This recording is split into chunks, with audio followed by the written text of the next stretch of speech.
Now that we have Magentrix connected to Salesforce and our package is installed, the next step is to configure the object lead opportunity contact and account.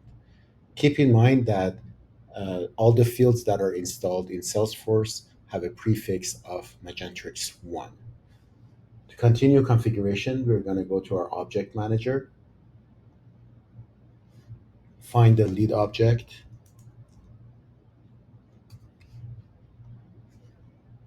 go to the page layout, and edit the default layout.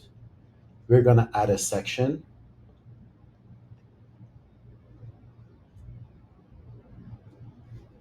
We're going to call this section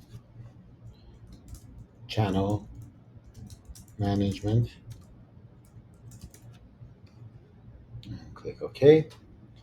We're going to bring over the partner account, partner contact, review status,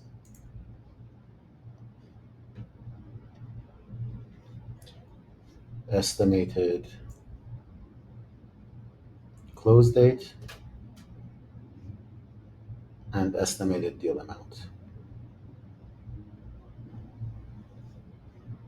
We're going to save